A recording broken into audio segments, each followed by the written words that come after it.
Assalamualaikum warahmatullahi wabarakatuh. Salam sejahtera bagi kita semua. Welcome back to my channel. Kembali lagi dengan aku Yura. Nah, kali ini aku mau bahas kelanjutan dari soal pedagogik yang sering keluar dalam pretest PPG. Jadi bagi teman-teman yang udah menonton video pertama mengenai soal-soal pedagogik yang sering keluar, silakan boleh melanjutkan menonton video pembahasan aku kali ini ya teman-teman. Dan bagi yang belum menonton silahkan ditonton dahulu part satunya. Nanti linknya akan aku letakkan di deskripsi video ini. Nah, bagi teman-teman yang udah subscribe channel aku, yang udah like, comment, and share juga, jadi aku mau mengucapkan terima kasih. Aku mau mendoakan semoga teman-teman dipermudah dalam pretest PPG dan bisa lulus tahun ini. Nah, bagi teman-teman yang belum mengikuti tryout dari aku, jadi misalnya pengen mengerjakan tryout nih, jadi silakan teman-teman mendaftar di link yang ada di deskripsi video ini ya teman-teman. Silakan diisi form pendaftarannya, lalu nanti 3 kali 24 jam paling lambat bisa kita kirim ya teman-teman tryoutnya seperti itu. Jadi soalnya adalah 100 soal terdiri dari soal-soal yang akan keluar dalam tes P3K ya teman-teman. Jadi ada penalaran logis, analitis, ada direct juga, ada figural juga, pedagogik dan lain sebagainya ya teman-teman. Ngajar online jadi lebih mudah pakai Teachmin, aplikasi ngajar yang mengerti kebutuhan pengajar. Mau ngajar apapun, gratis! Yuk, download Teachmin di App Store dan Play Store sekarang. Gratis! Langsung aja kita bahas soal yang pertama. Soal yang pertama, mengetahui tingkat penguasaan kompetensi dalam sikap, pengetahuan, dan keterampilan yang sudah dan belum dikuasai seseorang atau sekelompok peserta didik untuk ditingkatkan dalam pembelajaran remedial dan program pengayaan merupakan A. Tujuan penilaian, B. Fungsi penilaian, C. Prinsip penilaian, D. Manfaat penilaian. Nah, ada beberapa soal pedagogik yang ada pertanyaan seperti ini ya teman-teman. Jadi ini merupakan fungsikah, tujuankah, prinsip atau manfaat seperti itu. Nah, di sini aku akan menginformasikan bahwa ada 3 ya teman-teman dalam penilaian itu. Jadi ada tujuan penilaian, ada fungsi, dan juga prinsip. Nah, tujuan dan fungsi ini kan apa sih perbedaannya? Soalnya ini kan sama ya teman-teman. Kalau misalnya fungsi, apa enggak sekalian itu adalah tujuannya? Nah, ternyata berbeda teman-teman. Di sini udah aku rangkumkan.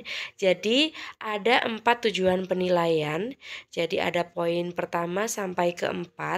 Nah, yang pertama adalah untuk mengetahui tingkat penguasaan kompetensi dalam sikap, pengetahuan, keterampilan yang sudah dan belum dikuasai oleh peserta didik untuk ditingkatkan dalam pembelajaran remedial dan program pengayaan. Itu adalah tujuan penilaian yang pertama. Yang kedua yaitu menetapkan ketuntasan penguasaan kompetensi belajar peserta didik dalam kurun waktu tertentu, yaitu harian, tengah semester, 1 semester, dan lain sebagainya. Yang ketiga adalah menetapkan program perbaikan atau pengayaan berdasarkan tingkat penguasaan kompetensi bagi mereka yang diidentifikasi sebagai peserta yang lambat atau cepat dalam belajar dan pencapaian hasil belajar. Yang terakhir nih yaitu memperbaiki proses pembelajaran pada pertemuan semester berikutnya. Itu merupakan tujuan penilaian. Nah, di sini untuk mempermudah aku mempunyai singkatannya. Jadi singkatannya itu diambil dari kata pertamanya di masing-masing tujuan penilaian teman-teman. Jadi aku tahu, namun 2 kali tetap bertahan dan memperbaiki. Nah, ini kan kata-katanya tampak dramatis ya teman-teman. Seperti seseorang dalam berhubungan. Nah, ini hanya untuk mempermudah teman-teman menghafal karena tujuan penilaian di sini kalimatnya panjang-panjang. Jadi dengan adanya singkatan diharapkan teman-teman bisa lebih mudah memilih ya teman-teman mana yang masuk kepada tujuan, mana yang masuk kepada fungsi ya teman-teman. Jadi di sini singkatannya adalah aku tahu, entah ini tahu mengenai perselingkuhan atau dan lain sebagainya ya teman-teman. Intinya ini hanya untuk mempermudah teman-teman. Layaknya seseorang yang sedang dalam hubungan ya teman-teman. Jadi aku tahu namun dua kali tetap bertahan dan memperbaiki. Jadi diambil dari kata tahu, lalu ada dua kata menetapkan di situ dan terakhir adalah memperbaiki. Ini adalah tujuan penilaian ya teman-teman. Nah kita lanjut ke fungsi penilaian. Jadi ada tujuan, ada fungsi. Nah juga diambil dari kata pertamanya ya teman-teman. Jadi singkatannya adalah gambar Eva nemukan role. Jadi yang pertama fungsi penilaian adalah menggambarkan sejauh mana seorang peserta didik telah menguasai suatu kompetensi. Yang kedua adalah mengevaluasi hasil belajar peserta didik dalam rangka membantu peserta didik memahami kemampuan dirinya, membuat keputusan tentang langkah berikutnya, baik untuk pemilihan program, pengembangan kepribadian, maupun untuk penjurusan. Yang ketiga adalah menemukan kesulitan belajar dan kemungkinan prestasi yang bisa dikembangkan peserta didik dan sebagai alat diagnosis. Membantu pendidik menentukan apakah seseorang perlu mengikuti remedial atau pengayaan. Yang terakhir adalah sebagai kontrol bagi pendidik dan satuan pendidikan tentang kemajuan perkembangan peserta didik. Nah, jadi berbeda banget ya teman-teman antara tujuan dan fungsi penilaian jika kita menggunakan singkatan di sini ya teman-teman. Jadi untuk fungsi itu adalah gambar Eva nemukan role, namun untuk tujuan adalah aku tahu namun dua kali tetap bertahan dan memperbaiki. Nah, kita lihat soal yang pertama tadi ya teman-teman. Mengetahui tingkat penguasaan kompetensi dalam sikap pengetahuan dan keterampilan yang sudah dan belum dikuasai seseorang atau sekelompok peserta didik untuk ditingkatkan dalam pembelajaran remedial dan program pengayaan merupakan. Jadi kita lihat dari kata pertamanya teman-teman. Kata pertamanya adalah mengetahui. Nah, tadi yang mengetahui itu kan masuk kepada tujuan penilaian ya teman-teman. Jadi yang singkatannya adalah aku tahu namun dua kali tetap bertahan dan memilih untuk memperbaiki. Jadi soal yang pertama ini merupakan tujuan penilaian, bukan fungsi maupun prinsip penilaian. Apalagi manfaat ya teman-teman, karena manfaat penilaian itu tidak ada seperti itu. Soal nomor 2, mengevaluasi hasil belajar peserta didik dalam rangka membantu peserta didik memahami kemampuan dirinya, membuat keputusan tentang langkah berikutnya, baik untuk pemilihan program, pengembangan kepribadian, maupun untuk penjurusan. Sebagai bimbingan merupakan, jadi kita ingat saja sama singkatannya ya teman-teman. Jadi di sini kita lihat kata pertamanya yaitu mengevaluasi. Nah, mengevaluasi. Jadi tadi ada Eva ya teman-teman. Jadi gambar Eva nemukan role. Jadi mengevaluasi itu ada di fungsi penilaian, bukan di tujuan penilaian. Jadi jawabannya adalah yang B. Nah, kita tampilkan kembali ya teman-teman. Ini adalah singkatannya. Jadi gambar Eva nemukan role diambil dari kata pertama dari masing-masing fungsi penilaian di sini. Udah aku cetak tebal ya teman-teman. Jadi soal nomor 2 tadi ini merupakan fungsi penilaian yang kedua. Soal nomor 3, peserta didik diminta guru secara berkelompok untuk mengumpulkan data tentang opini masyarakat sekitar sekolah terhadap dampak penggunaan kantong plastik terhadap lingkungan. Selanjutnya, siswa diminta untuk menampilkan data seberapa banyak kantong plastik yang dipakai oleh masyarakat dan memberikan alternatif untuk menguranginya. Langkah-langkah pembelajaran yang digunakan oleh guru tersebut merupakan model. Nah, kita lihat di sini ya teman-teman, kata kuncinya adalah peserta didiknya atau siswanya itu pada akhirnya harus memberikan alternatif untuk mengurangi. Mengurangi apa? Jadi di sini kan masalahnya adalah dampak penggunaan kantong plastik terhadap lingkungan. Jadi dari dampak-dampak yang ada, mereka diminta untuk memberikan solusi pemecahan masalahnya ya teman-teman. Nah, kalau pemecahan masalahnya apa? Jadi penggunaan kantong plastik yang berlebihan seperti itu ya teman-teman. Penggunaan kantong plastik yang tidak baik untuk lingkungan. Jadi di situ kan tentang pemecahan masalah. Nah, di sini ada problem solving ya teman-teman. Aku udah rangkumkan beberapa model pembelajaran yang muncul di opsi, kecuali yang nggak ada di sini adalah kooperatif ya teman-teman. Jadi kalau cooperative learning itu, jadi biasanya bekerja sama dalam kelompok itu yang mau ditekankan seperti itu. Walaupun inquiry, discovery, project, and problem ini kebanyakan juga aktivitasnya dalam kelompok. Namun kalau kooperatif itu yang lebih ditekankan adalah kerjasama timnya ya teman-teman. Nah, kalau inquiry itu apa? Jadi kalau inquiry itu kegiatan pembelajarannya memfasilitasi peserta didik untuk mengajukan pertanyaan, melakukan penyelidikan atau pencarian, eksperimen hingga penelitian secara mandiri untuk mendapatkan pengetahuan mereka yang mereka butuhkan seperti itu ya teman-teman. Jadi ciri utamanya adalah salah satu sintek model pembelajaran inquiry learning itu adalah menguji hipotesis. Berbeda dengan discovery learning yang biasanya terkenal dengan model pembelajaran berbasis penemuan ya teman-teman. Jadi sinteks model pembelajaran discovery learning ini lebih menekankan kepada pembuktian benar tidaknya hipotesis. Namun kalau inquiry itu lebih kepada menguji hipotesisnya. Jadi di situ tidak sembarangan ya teman-teman. Ada langkah-langkah ilmiahnya, ada penelitiannya, ada eksperimennya.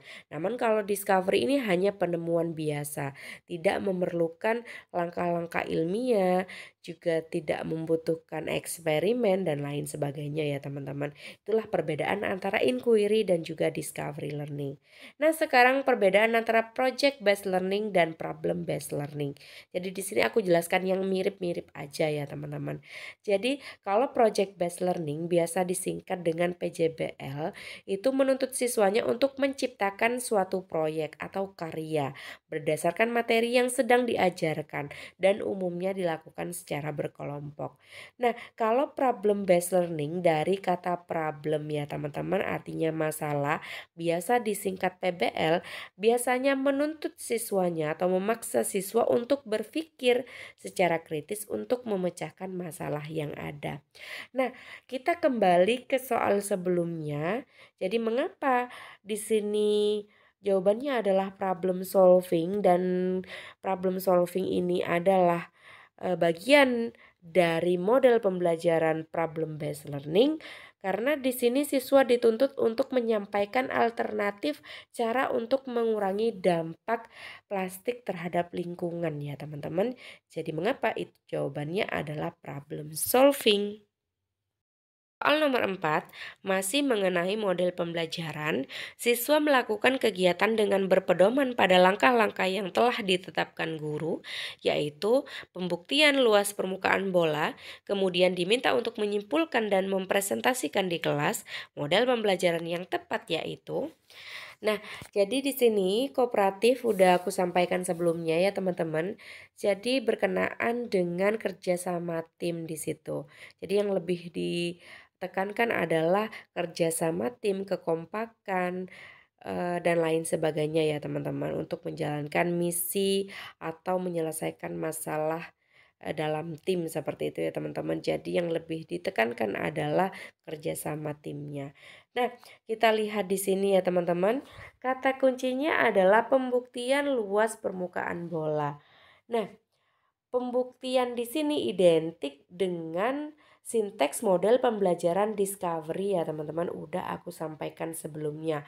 Kalau inquiry menguji hipotesis, kalau discovery lebih kepada membuktikan benar tidaknya hipotesis. Nah, kalau discovery itu juga penemuan biasa ya teman-teman, tidak memerlukan eksperimen, langkah-langkah ilmiah, juga tidak memerlukan penelitian.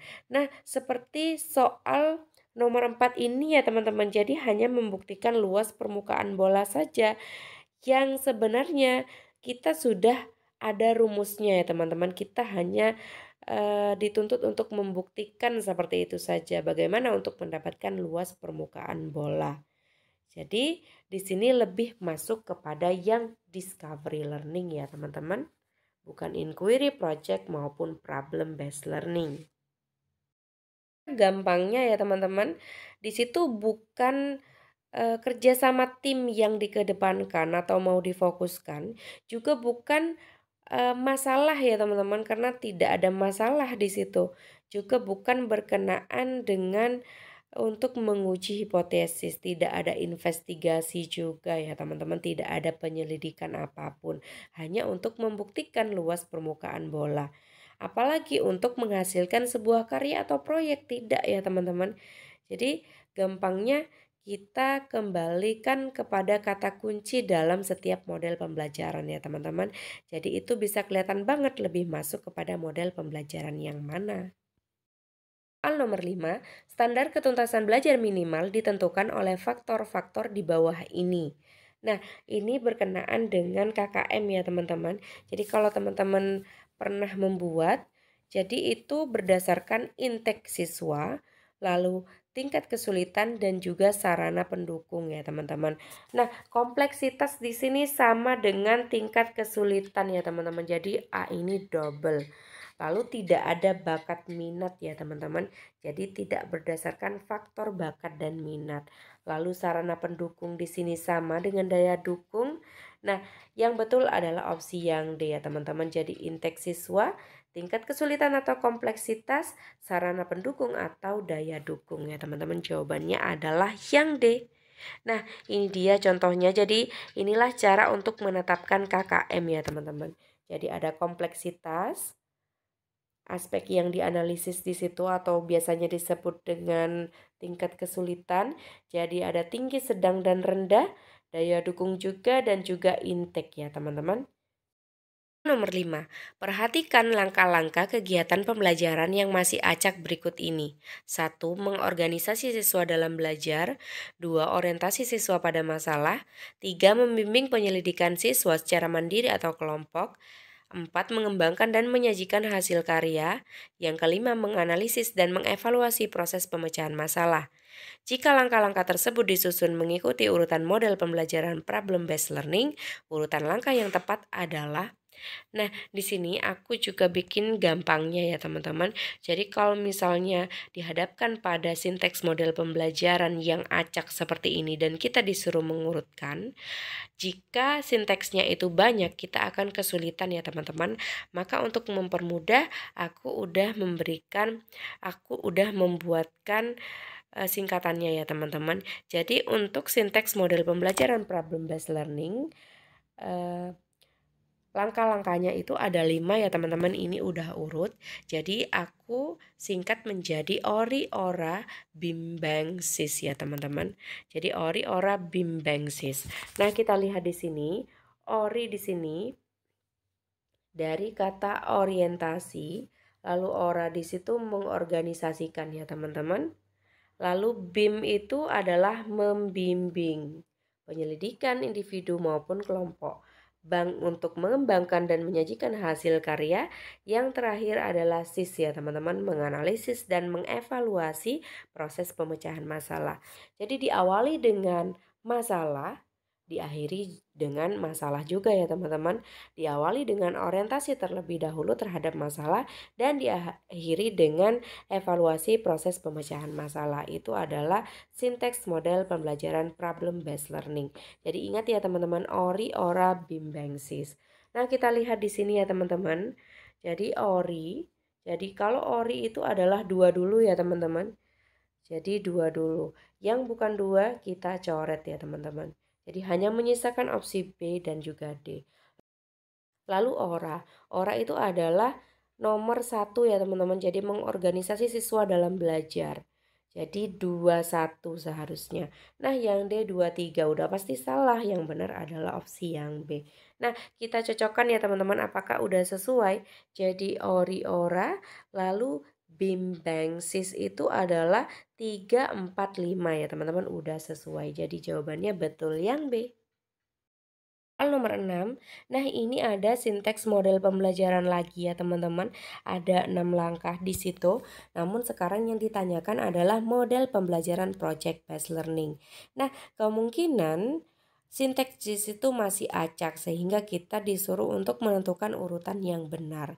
Nah, kita lihat yang pertama ya teman-teman, penentuan pertanyaan mendasar, yang kedua mendesain perencanaan proyek, yang ketiga menyusun jadwal, yang keempat memonitor peserta didik dan kemajuan proyek, yang kelima mengevaluasi pengalaman, yang keenam menguji hasil. Nah, di sini udah aku rangkumkan yang sesuai dengan urutan sinteksnya ya teman-teman. Jadi, yang pertama adalah pertanyaan mendasar, yang kedua mendesain perencanaan produk, ketiga menyusun jadwal pembuatan, keempat memonitor keaktifan dan perkembangan proyek, kelima menguji hasil, dan terakhir adalah mengevaluasi. Nah, aku singkat menjadi tanya desain, susun monitor, uji eva. Nah, tanya desain di sini untuk sinteks yang pertama dan kedua ya teman-teman, dari kata pertanyaan mendasar dan juga mendesain perencanaan produk. Lalu yang kedua adalah susun monitor. Jadi dari kalimat menyusun jadwal pembuatan dan memonitor keaktifan dan perkembangan proyek. Yang terakhir adalah uji eva. Jadi menguji hasilnya dan juga mengevaluasi. Nah, kita lihat kembali soal nomor 6.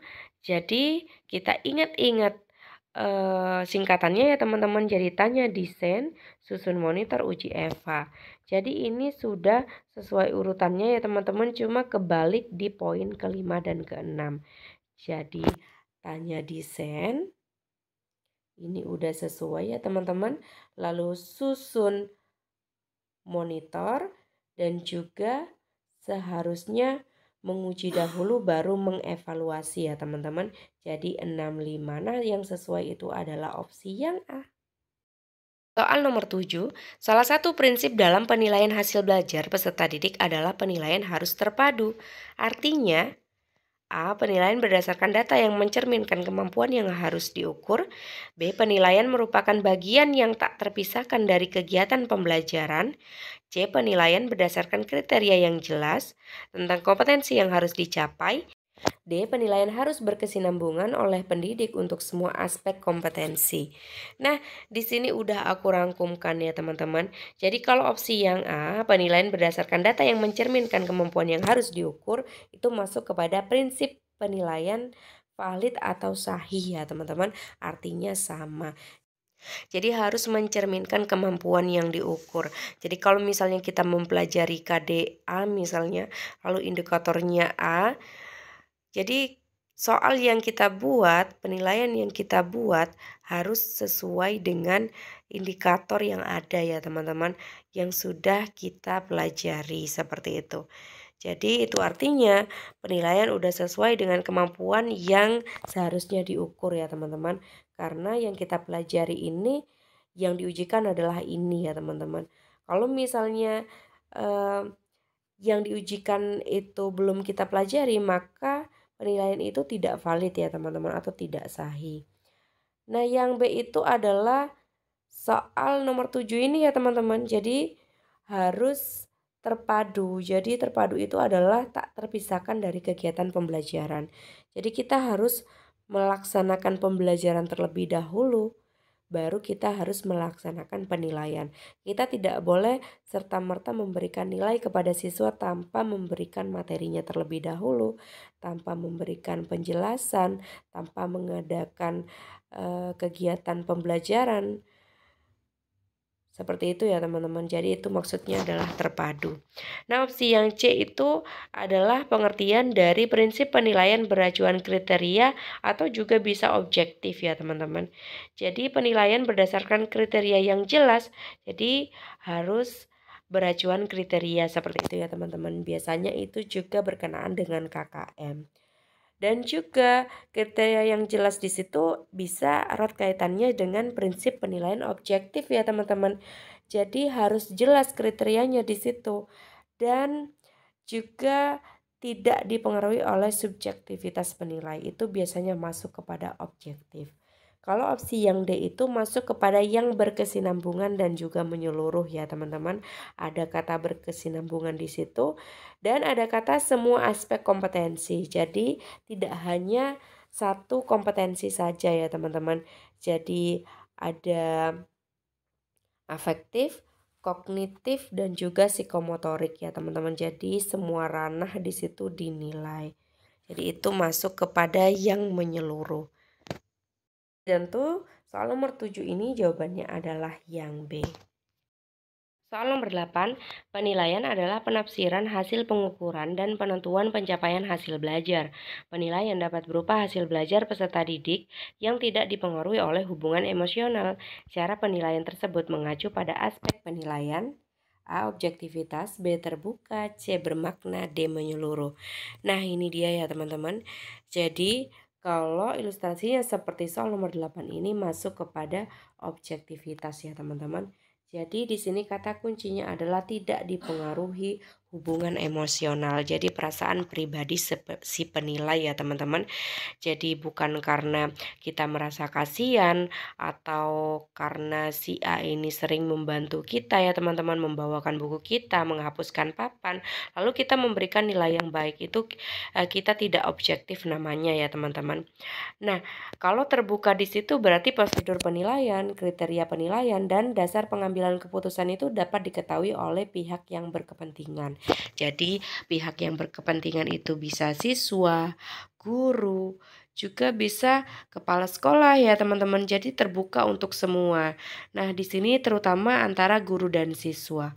Lalu juga ada bermakna ya teman-teman. Bermakna itu adalah hasil penilaian hendaknya mempunyai makna bagi siswa dan juga pihak-pihak yang berkepentingan. Hasil penilaian hendaknya dapat memberikan gambaran mengenai tingkat pencapaian hasil belajar siswa, keunggulan dan kelemahan siswa, minat serta potensi siswa dalam mencapai kompetensi yang telah ditetapkan. Jadi itu pengertian dari bermakna. Dan juga ada menyeluruh ya teman-teman. Jadi berarti penilaian oleh pendidik mencakup semua aspek kompetensi yang dinilai di situ.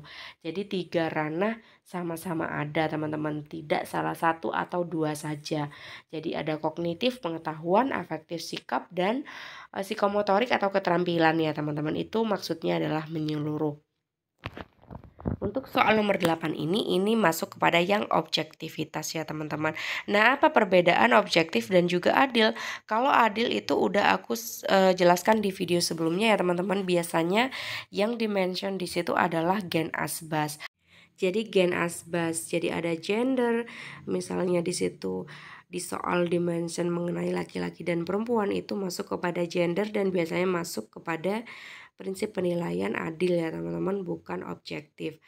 Lalu asbas di situ agama, suku, budaya, adat istiadat, dan juga status sosial ekonomi itu biasanya masuk kepada adil ya teman-teman. Kalau objektif di situ lebih kepada perasaan si penilai atau perasaan pribadi si penilai. Jadi dipengaruhi oleh subjektivitas ya teman-teman. Soal nomor 9, program pembelajaran remedial hendaknya memungkinkan peserta didik untuk belajar sesuai dengan kecepatan, kesempatan, dan gaya belajar masing-masing. Pembelajaran remedial harus mengakomodasi perbedaan individual peserta didik.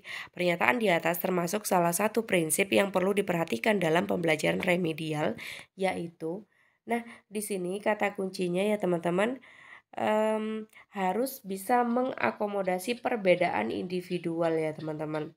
Lalu harus sesuai dengan kecepatan, kesempatan, dan lain-lain. Jadi di sini program remedial ini harus bersifat adaptif ya teman-teman.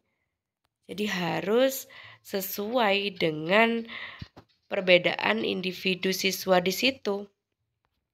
Jadi ada beberapa prinsip program remedial ya teman-teman. Yang pertama adalah adaptif, lalu interaktif, fleksibel, pemberian umpan balik, dan yang terakhir adalah kesinambungan ya teman-teman. Nah, di situ kalau untuk adaptif kata kuncinya adalah sesuai dengan kecepatan, kesempatan, dan gaya belajar masing-masing. Jadi harus bisa beradaptasi dengan perbedaan individual siswa. Lalu kalau interaktif di situ ada kegiatan secara intensif untuk berinteraksi ya teman-teman antara guru dan siswa di situ. Lalu juga harus fleksibel sesuai dengan karakteristik peserta didik. Kalau adaptif itu sesuai dengan perbedaan individual peserta didik. Namun kalau yang fleksibel itu harus sesuai dengan karakteristik peserta didik. Jadi berbeda ya teman-teman. Jadi juga pemberian feedbacknya atau umpan baliknya harus sesegera mungkin. Jadi jangan ditunda-tunda. Lalu juga harus berkesinambungan. Itu merupakan prinsip yang harus diperhatikan dalam pembelajaran remedial. Jadi kalau soal nomor 9 tadi masuk kepada yang adaptif. Kita lanjut ke soal nomor 10. Berdasarkan data hasil evaluasi pembelajaran tentang memahami teks anekdot, ternyata hasilnya tidak maksimal. Dari 30 siswa dinyatakan belum tuntas sejumlah 15, sehingga mengikuti program remedial. Sedangkan yang dinyatakan tuntas sejumlah 15 juga mengikuti program pengayaan. Kegiatan pengayaan untuk 15 siswa dapat dilakukan oleh guru dengan cara, nah kalau pengayaan itu adalah yang bisa dilakukan adalah pendalaman ya teman-teman. Jadi pendalaman terkait materi. Seperti itu teman-teman. Jadi kita tidak bisa pindah ke KD selanjutnya. Jadi harus menunggu yang lainnya yang masih remedi. Jadi bisa bareng-bareng untuk mulai mempelajari KD berikutnya. Jadi harus menunggu ya teman-teman. Selama menunggu, selama mengadakan pengayaan, jadi kita harus melakukan kegiatan ya teman-teman. Nah, salah satunya kegiatan pengayaan itu bisa dilakukan dengan mengadakan pendalaman materi ya teman-teman. Jadi akan lebih paham lagi terkait dengan materi di KD tersebut. Soal nomor 11, jika guru akan menyusun indikator dengan tingkatan kognitif menganalisis pada mata pelajaran IPA dengan KD mengklasifikasikan makhluk hidup dan benda berdasarkan karakteristik yang diamati, maka rumusan indikator yang tepat adalah A. Menyeleksi makhluk hidup berdasar ciri-cirinya. B. Menggunakan benda-benda yang ada di sekitar dalam kehidupan. C. Menyebutkan benda-benda yang ada di sekitar. D. Menguraikan makhluk hidup berdasar jenis makanannya. E. Merangkum klasifikasi makhluk hidup berdasarkan habitatnya. Nah, kita lihat ya teman-teman. Jadi untuk menganalisis itu ada KKO menyeleksi ya teman-teman. Jadi menyeleksi itu ada di sebelah sini. Nah, jadi jawabannya adalah yang A. Sesuai ya teman-teman, jadi menyeleksi makhluk hidup berdasarkan ciri-cirinya. Karena KD-nya itu mengklasifikasikan makhluk hidup berdasarkan karakteristik yang diamati. Nah, karakteristik di sini erat kaitannya dengan ciri-ciri ya teman-teman. Soal nomor 12, KD pada tema pembelajaran indahnya keberagaman, yaitu memahami arti bersatu dalam keberagaman di rumah, sekolah, dan masyarakat. Guru ingin meningkatkan pencapaian kompetensi siswa dari C2 memahami ke C6 mencipta, maka rumusan indikatornya yaitu A. Menuliskan arti pentingnya bersatu dalam keberagaman di rumah, sekolah, dan masyarakat. B. Mendiskusikan bersatu dalam keberagaman di rumah, sekolah, dan masyarakat. C. Mempraktikkan salah satu tarian dan menyanyikan lagu daerah.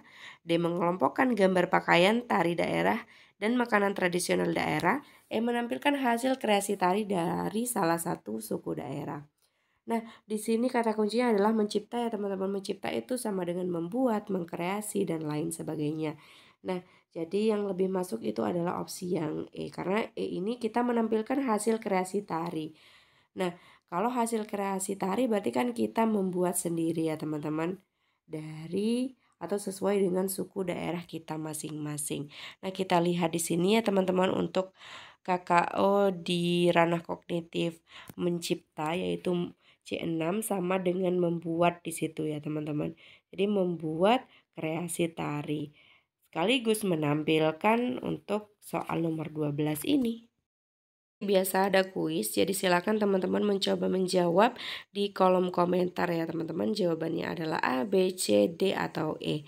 Ketika menyusun evaluasi pembelajaran yang dituangkan di RPP, seorang guru menuliskan beberapa jenis evaluasi pembelajaran. Salah satu jenis evaluasi yang akan digunakan oleh guru adalah jenis evaluasi diagnostik. Evaluasi diagnostik ini dimaksudkan untuk A. Menelaah kelemahan-kelemahan siswa beserta faktor-faktor penyebabnya.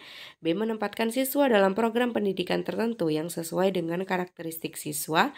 C. Memilih siswa yang paling tepat sesuai dengan kriteria program kegiatan tertentu. D. Memperbaiki dan meningkatkan proses belajar dan mengajar. E. Menentukan hasil dan kemajuan belajar siswa. Nah, silakan teman-teman mencoba menjawab di di kolom komentar. Jadi nanti komentar yang betul atau jawaban yang betul akan aku sematkan. Nah, sampai di sini semoga bermanfaat, semoga lulus pretest. Jangan lupa di like, komen, dan juga subscribe. Wassalamualaikum warahmatullahi wabarakatuh.